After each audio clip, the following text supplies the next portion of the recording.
আমি কোন ধরনটা পছন্দ করি, এমন সেন্টেন্সের ক্ষেত্রে আমরা বলতে পারি I like the way he, she, you, they বিভিন্ন সাবজেক্টকে ইউজ করে ভার্বটাকে প্রেজেন্ট ফর্মে রেখে আমরা সেন্টেন্সটা কমপ্লিট করতে পারি।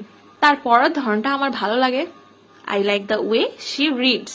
এখানে কিন্তু এস বাই এস যোগ হয়েছে, অর্থাৎ রিডের সাথে এস যুক্ত হয়েছে। তার খেলা ধরনটা আমার ভালো লাগে, I like the way he plays. তার শেখানোর ধরনটা আমার ভালো লাগে, I like the way he teaches.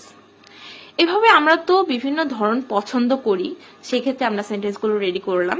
এরপর যদি আমি বলি আমি পছন্দ করি না, আমি তার খেলার ধরন পছন্দ করি না, আমি তার কথা বলার ধরন পছন্দ করি না, তার লেখা আমার পছন্দ না, এসবের ক্ষেত্রে আমরা নেগেটিভ করতে পারি কি দিয়ে, I don't like the way, এরপরে ডোন্ট ইউজ করে বলতে পারি।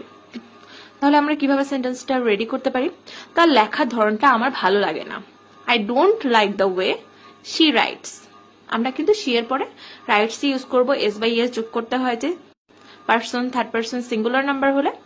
কিন্তু এখানে আমি যেহেতু পছন্দ করি না, সেক্ষেত্রে আই ডোন্ট ইউজ করবো, কেননা এই ডোন্টটা আমার ক্ষেত্রে ইউজ হয়েছে।